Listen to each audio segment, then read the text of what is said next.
Welcome back to another episode of Pursuing the Perfect Pint podcast with myself, Danielle, and Brent from RMI. And first off, Brent, we have to say, are you feeling a little tired at the moment? Well, yeah, a little bit. I guess we've got our Lisbon conference coming up, which is now 3 weeks away, and I have to say the activity has ramped up significantly. So we're super busy at the moment, which is a great problem to have, of course. But yeah, it's we putting these things on, as you know, Danielle, you organize and everything has to be done well in advance. Most people just sit back and say, well, there's no rush. So then as it gets 3 or 4 weeks out, then it really comes into view. So that's pretty normal. But yeah, we're pretty pleased. It's looking pretty good. So, and Lisbon's such a wonderful spot. I think a lot of people are looking forward to it, not only for the insights and the networking. It's not a bad part of the world to visit. And also, I think coming close to not record attendees, Brent, but I mean a huge number of people descending on Lisbon to hear what there's to be said about the malt and barley supply chain. Yeah, it is. As we keep talking about even here on the podcast, we're in the third year of beer decline. We've had this whiskey reset. Yet, I think people do, and I hear it often. People talk about it's still important to get together and talk even when times are a bit difficult, and maybe that's more important. I hear that quite a bit. It's probably more critical than ever to get together and kind of figure out how to move forward. And I think, with that in mind, Brent, I think if we look at what we've got coming ahead in terms of the conversations just for today, we've got the global malt market update, barley and malt market update. And I think there's been a lot of interesting movements this week. Then a very interesting sponsor speaker highlight from Computonics, and then a malt supply chain story all the way from Brazil. But let's start with hot off the press from this week is the changes that might be impacting on the barley and malt supply chain.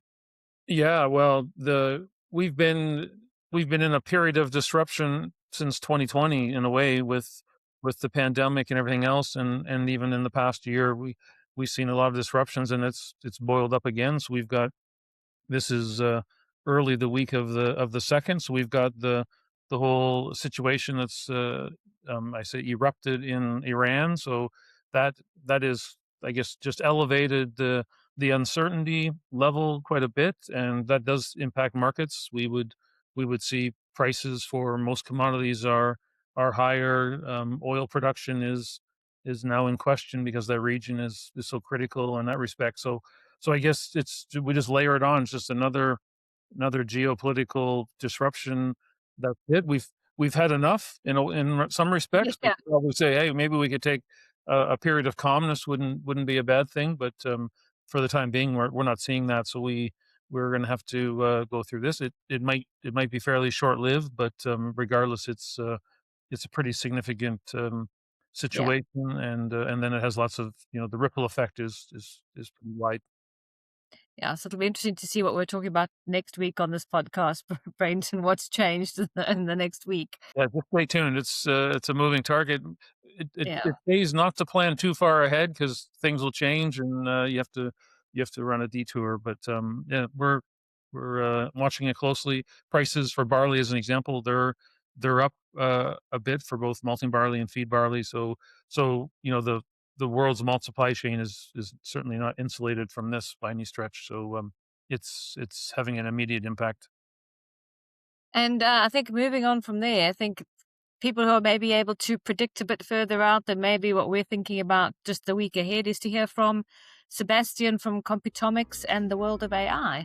Let's hear what Sebastian has to say. So we've got Sebastian here from Computonics, and Sebastian, very pleased to have you on board for the Lisbon conference in March of 26. So I guess first of all, thanks very much for being part of the conference as a sponsor, and equally as important that you're going to come and give the audience some details about machine learning and how that plays a role in the malt supply chain. So, on two fronts, a big thank you, and I hope you're looking forward to being part of Lisbon. Yeah, we're really looking forward to be able to present Computomics in Lisbon and to have conversations about what's dear to our hearts, which is machine learning and AI technologies, and how they can be applied to malting barley and to really creating a better pint. Yeah. Well, I think there's a lot of talk around AI, and you will be able to explain the differences between AI and machine learning. I think the audience will be really interested to hear about this because you've got some very specific examples of work that you're doing in the malt supply chain. So this isn't theoretical. This is actual experience and practical efforts that you're putting in. So I think that'll be very good. The audience, I would imagine, knowing the audience pretty well, they probably have thought about a lot of AI and how they could use it in their business and what they should be thinking about. And you're going to maybe take away some of the fear of jumping in to things like this. And just there's lots of things that can be done. I guess you would be there to say it's already there for you. So you could actually start working on this immediately. I guess, would that be one of the key messages for you to deliver? Yeah, I think obviously the opportunities are there. I'm also reading a lot about companies being a bit disappointed about what AI can actually bring to them and what the maybe savings or other benefits are going to be. So we're really there to support these kinds of implementation projects to make sure that you're doing it with the right data sets and the right tools, and that we define the actual outcomes, define the success case ahead of time so that we can all work towards this. And yeah, as you say, we have more than a decade of experience in implementing these things, and even malting barley since about 2020. So for 7 years now, we've been supporting AB InBev in this journey, and that's something that we're certainly happy to bring to everyone who's interested in Lisbon. Yeah. And I guess the way I would summarize that, Sebastian, is it's about identifying real value and delivering it. So you actually see the result and you get it. So there's no, as you say, there's no disappointment at the end. So that part will be very, very well received in Lisbon. So I guess with that, Sebastian, thanks again for being part of Lisbon as a sponsor and for agreeing to come and put a little more clarity and shed some more light on the whole topic of AI and machine learning. So really looking forward to it. So we'll see you in Lisbon. See you there. Looking forward. All the best. Thanks. Brent, I think you made the point. It's very interesting because people are, what is the actual value of AI in the malt and barley supply chain? And I think, that gives a very interesting perspective. Yeah, I think we've talked about it in the past around when I look back at some of the events we've done in the last 3 to 5 years, in the we didn't really talk about AI that much, but today it's what everybody talks about. It's in everyone's everyday life. So I think it's really important that we have Sebastian maybe walk us through in Lisbon a little bit around um, a little bit more about what it is, as he talked about, like what is it and what how the application could be used, and they've got some concrete examples. So I think it's kind of a perfect way for people to kind of think about what they're already doing in AI, whatever that is, and maybe broaden their thinking a bit on what more they could do in that space, and have someone with the background and knowledge to.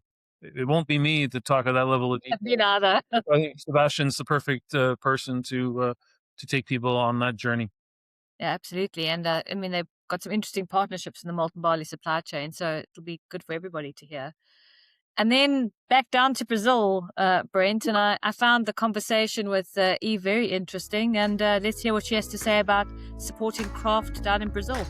Okay, now for the podcast this week, we're going to take a journey back to Brazil. We've been visiting Patagonia. We had a little bit of another version of the podcast, which was a Swedish Brazilian brewing innovation, and now we've got the pleasure to meet with Eve from Agraria. So first of all, Eve, thanks for taking some time to share a little bit of your thoughts on the Brazilian beer market. So first of all, thanks for joining us. Hi, Brent. Thank you so much for having me here. It's a pleasure. I'm very happy for this moment and especially to share about what is going on in Brazil. This is such big country, right? Yep, third biggest beer market in the world as well, I think. So True, we cannot yeah, forget that. yeah. So, Well, maybe if we can, Eve, let's start with what's your role at Agraria? What is it that keeps you busy? And how long have you been with Agraria? Maybe just a little bit of your background, if you don't mind. okay, sure. So first of all, my name is Evelaine Viviurka Cebulski. I'm a Christian wife and mother of two little girls. My parents, they are from sales, so I had to learn very young how important relationship and how difficult it is to sell something. With Agraria, I started in 2013. So my master's degree is international business. I have also beer sommelier, and I started on the beer industry at Agraria because before that I used to do financial, completely different that this passion that I have for the beer market. So what else can I say? I I would started say Agraria. beer is so much more exciting than finance. I guess we could all agree that you've landed in a good place. So I think that's Uh, the right move. so I choose right this route. So I started Agraria in 2013, working on international business, doing the import. And nowadays, I'm responsible and coordinator for all the craft market in Brazil. So as Agraria, Agraria is a cooperative with more than 700 co-members, family based. Those family based are around 250 groups. It's very unique because they care a lot about their culture, and but also very maturity and innovative. At Agraria, we have two malt plants, one in Entre Hills, which has the capacity 360,000 tons per year, and another one was just built in 2022. The first production was in 2024 with 240,000 tons. So it's not possible to talk about me and this market without saying about this fascinating company that I work for. So And I've been to that malting, and it's an amazing site. It's with the silos painted and everything. It's I'm sure it's something you can market a lot to your customers because it's in the country. It's in the middle of barley production, and it's where Agraria started basically as a cooperative. So it delivers a lot, and it's very impressive. I guess anyone that's seen it is saying the same thing. So it's very, very impressive. yeah, you are right. It's impressive that what we breathe here is agriculture, and the beer market is one of our goals. Definitely, Agraria has more than 75 years.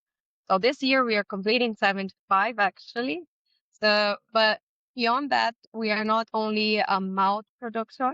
We also have a pilot brewery, also a new packaging line, experimental distillery. So everything to support the market of beer in Brazil. So our craft market are divided by first of all, to explain better, Agraria has two divisions. One that supports the big breweries and another one that support the craft market. So in Brazil nowadays you have around 1,800 breweries. Those breweries are craft. Then we have the big guys. What craft? What do we consider craft? Craft we consider a client with 1,000 ton of malt beer per year. That's how we consider a craft. So that reason I said 1,800. So it's a challenge. Brazil is a huge country and very hard to be in all those clients at Mm. the same time and for their need. For that reason, you need to have a good relationship.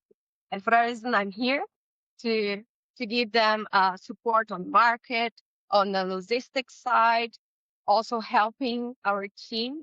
In total, we have around 20 brewmasters all over the world, all over Brazil, traveling and also getting new experience around the world to support those breweries. Um, Around 9 representatives, 6 warehouses. So our product leave our malt plant and are very, very fresh and close to our customers.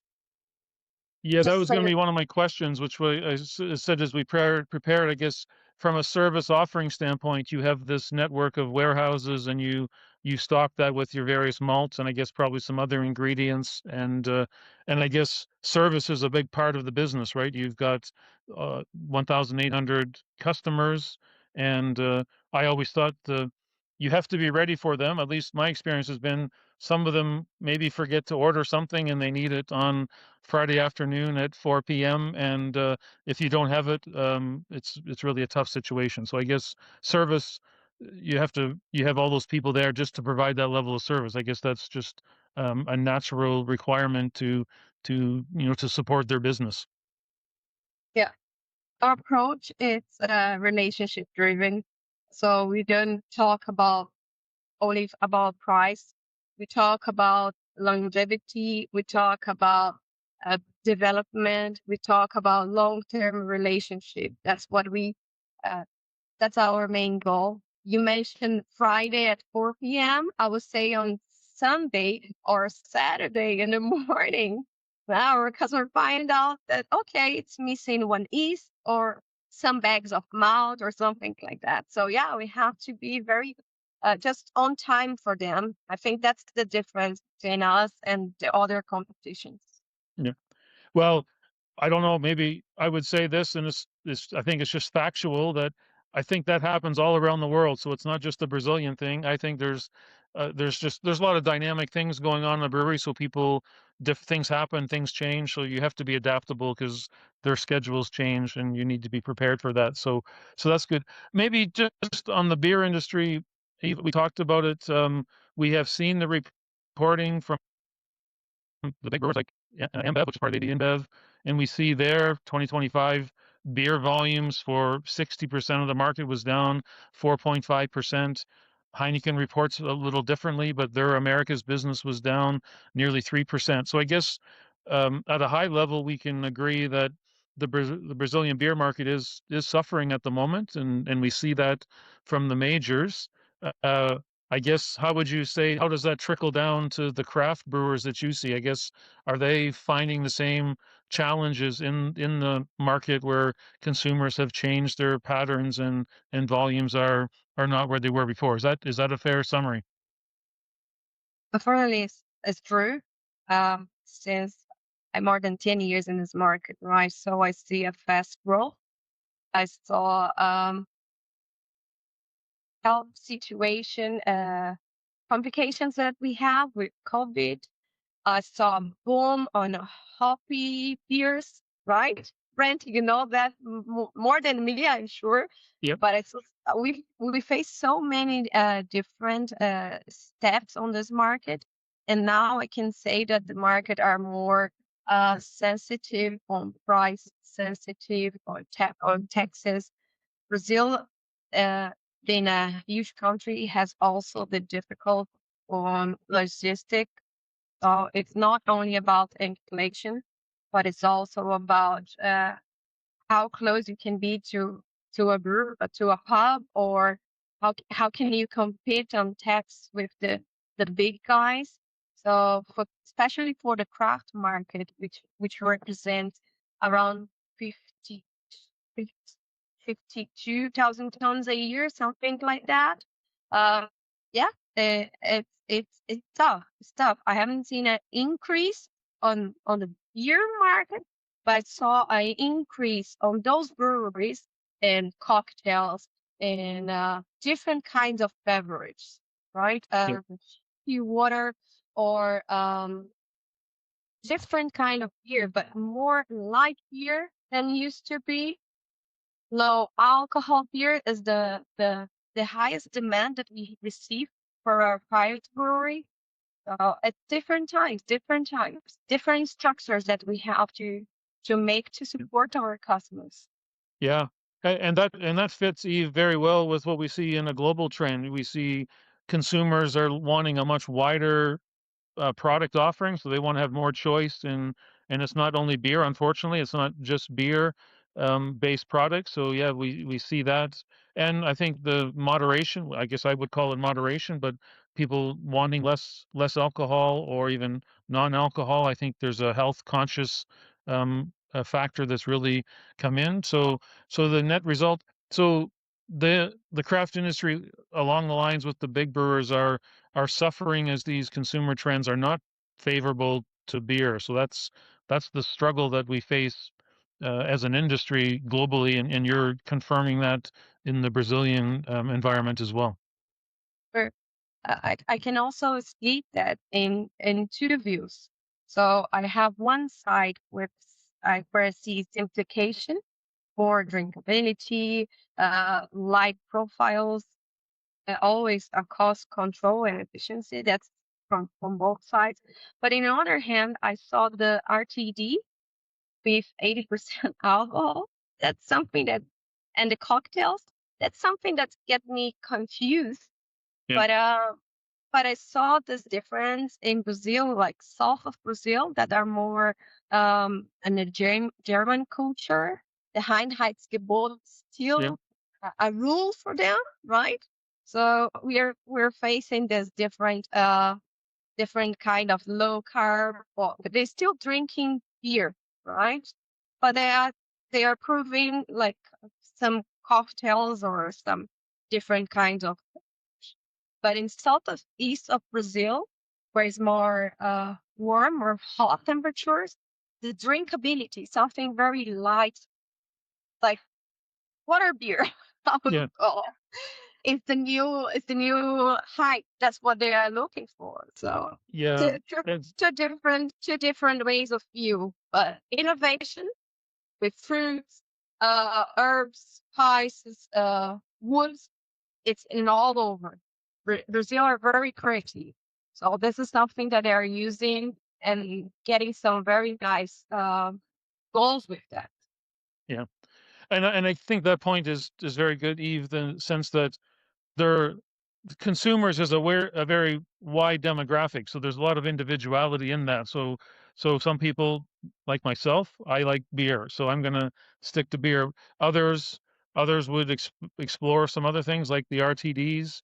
Yes, it is a bit of a mixed message because they're higher alcohol, but some people are looking for value for money. So if they're buying something and they want alcohol, then it's somewhat of an economic choice, where others are looking for health consciousness and lower alcohol because they take a different view. So consumers are very different. So it's not just one group. There's a very complex demographic. So I guess that comes back to, as I said before, you just have a lot more complexity in how you service these people as these trends move. And we always kind of say in a way, it would be really nice to know where consumers are going so you could meet them there, but I don't think that's possible. One good thing that I see us as Agraria we are doing for this market. In April this year, you also have the invitation, Ruin. It will be a pleasure to have you here. We have this international congress. The international congress started with 20 breweries a few years ago. And nowadays, last year, actually, we achieved a huge target, but this year we expect around 800 breweries to come to our international congress. So we'll talk about technology. We'll talk about technical expertise. We'll talk about future marketing. We'll talk about experience that we are facing. Also, the tax inflation that we are having, something that we'll discuss.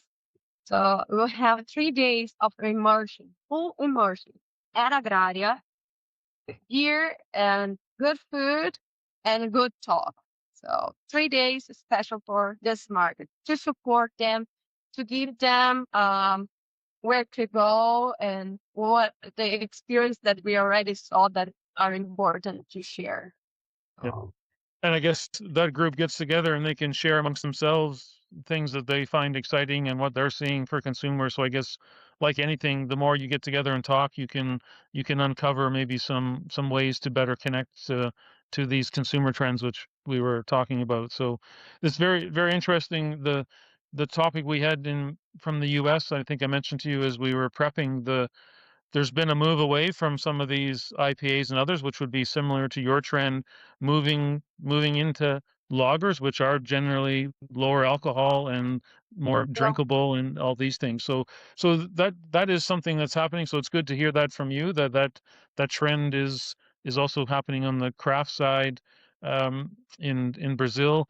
You you say they are suffering, and I guess craft brewers tend to have a very localized market, so they're serving a very, very local group. They have strong competition from the majors, so I guess their success is really, really connecting with local people. I guess that's their target, that's their target path to success. Yeah, we have this culture that just started a few years ago, actually, but now we see more relevant and how important it is to drink local. So so we saw it in the pubs and also in the brewery. So the drink local is not only about a beer, but it's also about the history. It's about uh, how the things happen around. So you buy a beer and there's also a hamburger together that count a history on that. So you can give a value for that, better price, better margin. So drink local is something that we saw such a good opportunity for our customers to survive in such a different times that we are facing. Yeah. And there's some really innovative things. When we did our tour in Brazil and we were going out to we were in São Paulo and we were going up to see the new malting plant.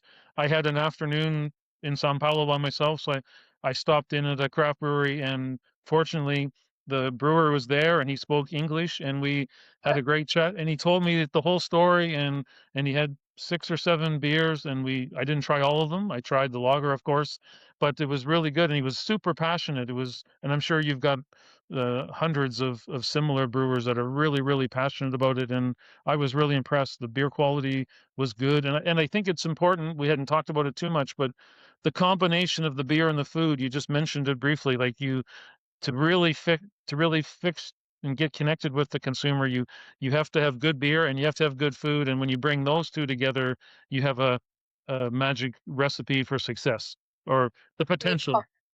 perfect combination, yeah. But that's something that from those groups that we see they are organizing this drink local, the good experience that they have. So they when you're a brewery, you have to hear your customers.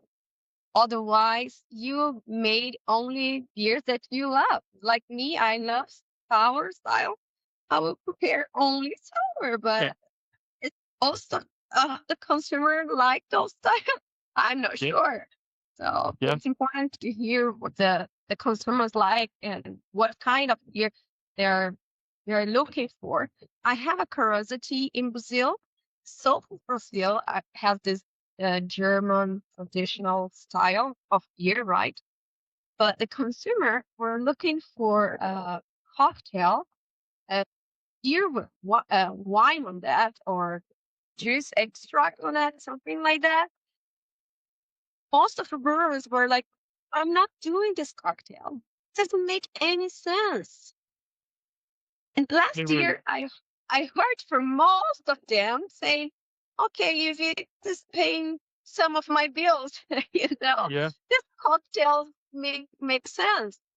Yeah, they actually had to fight through that really traditional view that they held, and they had to think differently because the consumer wasn't going to change back to their way. I guess would be the bottom line. We all have to be adaptable. I guess that's the main point. So, well, I had one other question, and well, I was going to say, if you had a brewery and you only brewed sours, you probably wouldn't see me very often. So that would be that would be that would be one problem. Um, but that's a separate story. Carnival was just over, and we talked about briefly. That is a very beer centric celebration, right? And it just finished recently, and that's a big kickoff. You were saying that's a big kickoff to the season. So the seasonality and the beer market. Hopefully, there's success in 2026. But to just maybe talk a little bit around the importance of Carnival.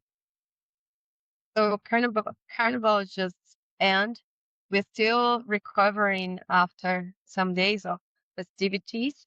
Brazil has this popular event, which the main fascinating one happens in Rio de Janeiro. I hope our other clients didn't be angry with me saying that, but the biggest one is in Rio de Janeiro. We normally say that Brazil will start after Carnival. So our year just begun, right? Our contracts, Brazil are very relationship. So we do business before we do relation. After that, we do business, we do deals. Uh, I would say now is the time to do deals in Brazil because we had this uh, relaxing time, and now Brazil will start again. It's an ancient year for us. So we just had a carnival. We'll have the elections this year. So I'm very optimistic with this year. I hope things will get very good and we'll sell a lot of malt and a lot of beer from our customers as well. Yeah, that'd be great. And I guess since Carnival just ended, it's a little early, but you should start to see maybe in the weeks ahead, you'll start to get some indication of whether things are actually off to a pretty good start. So we'll maybe have to circle back and get an update from you some other time in terms of I'm an optimist as well, so I like the fact that you're thinking there's better things coming. We do need a turnaround, that's for sure. So maybe to wrap up, Eve, and you already I think I know where this answer is, but the podcast is called Pursuing the Perfect Pint. And I think you already gave a hint. So, in your view, if you're going to enjoy a perfect pint, what beer style would that be? I think I know. What would the occasion be or location, and maybe with friends and family, or whatever. But in Eve's world, what's the perfect pint look like? Okay. Wow. Yeah, I already said sorry. But perfect my perfect style beer. I wouldn't say perfect, but the one that I like most, especially because Brazil has this innovative and so diverse system. I like sour styles very much, but for me, perfect fit will be with family, friends, probably after a very good deal closed. I would like to have a very nice beer, right? But it can be also a lager very well done, right? It's not about perfect perfection. It's about relationship. It's about people. It's about being with the ones that you like, good conversation, with good music and people. I think that's it. Good weather also, it's very important. Yeah, I think the weather would have I think occasions and the weather but I think it comes down to as well what you mentioned. You mentioned in different ways. It's a lot about people. It's a lot about the people you're interacting with and socializing, and beer is such a social product, has been for centuries. So I guess we I always rely on the social nature of humans, that we do like to get together and socialize, and beer can be such a good part of that. We are suffering a little bit at the time, but I don't discount our human nature. So let's hope that we get off to a good year. So I guess to wrap up, Eve, thanks for taking some time. I really enjoyed it. I learned something, and I'm sure the audience will enjoy listening to that. So thanks again for your time. Thank you so much, Brent. It was a pleasure, as I said in the beginning, and I'm very happy that I could speak a little bit. So I hope to see you in Brazil next time, right? Yeah, send me the details. I've got to visit Carnival. Now you've got your Congress, so there's lots of Congratulations. reason. There's lots Okay, of thank reason to you. be there. Okay, all the Thank best. you Take so care. much. Thank you. Bye bye. I mean, the only question I was going to ask here, Brent, I think is it's amazing to see how much support and effort they provide to the craft industry. I mean, it's a huge amount of support. The brewmasters, the warehouses, I mean, it's a big thing. Yeah, I think, and maybe that's to some people, from the malt industry. I guess you think, the larger players, that you do provide some of that service, but you're talking large volumes, and that hits itself pretty well. But I think this example of just the level of service to reach 1,800 craft brewers in Brazil. I was I was a little bit surprised having the discussion with Eve that that number has seemingly kind of plateaued. It would appear that you're not seeing it shrink, but it's not growing anymore, which maybe gives you a little bit of an insight into the health of the industry, and that would align very much with the rest of the world. So I think Brazil is one big beer market, but they face some of the same challenges that I craft. mean, as you were saying, third biggest beer market in the world. Yeah. So but we've had a couple trips now, Brazil and some collaboration that we had. So I guess it's leading to I'm going to have to make a trip back to Brazil to explore the perfect pint on the ground and maybe report back and visit some of these craft brewers in person. And it would be really interesting to see the the whole consumer preferences and consumer trends is really interesting because no one can figure out where consumers are going. If we could, life would be easy. But I think all these little snippets of information we get is really helpful because we try to get a sense of at least directionally where things are going. But also just their model of how they split, how they work with big brewers versus craft, and the models and the distribution that sits around it. I think it's quite an interesting model for other areas as you try to think about what your different customers might be looking for. Which means a lot of resource required, right? I guess you have to staff up 100%. for it. You have to have those warehouses like you've talked about, and Yeah. others do as well. That's nothing new, but maltsters in general have to commit quite a big amount of resource, including people resource, to that. And when times are more difficult, like now, it's even harder to to keep the focus on that, I guess, if I say it that way, that you need to stay committed to the long term plan, and craft should continue. Beer's local, and that's where craft can play. But they, like everyone deals with, is these downturns, and it has implications. But it did make me smile, Brent, because when she said that, the very hop forward beers have declined, well, look, well, that's fine. That's an opportunity for malt forward beers to make their reappearance. So it's not all bad news. I I hope she wasn't just saying that because it fit my pattern, but she was singing the song that I like because I'm lager centric and never been anything different. So I guess maybe people are just seeing the right direction and following me down the lager path. But There you are. There you are, Brent. You're a trailblazer. So that's where are you taking us next week, Brent, to I think trailblaze for our episode? plans next week, we've done quite a bit in South America, so we're exploring maybe doing a bit more in North America, and of course we're going to get back and do some more in Europe as well. So I think we'll be in the next few episodes we will be a little bit more North America, Europe focused is our plan. And because Lisbon is 3 weeks away, we will have people from around the world, so we will be getting a worldwide content collection program established, so people can stay tuned for more from the four corners of the world. But yeah, immediately I would say North America and Europe. Brilliant. To see you next week for the next episode of Pursuing the Perfect Pint. Yep. Cheers. Cheers.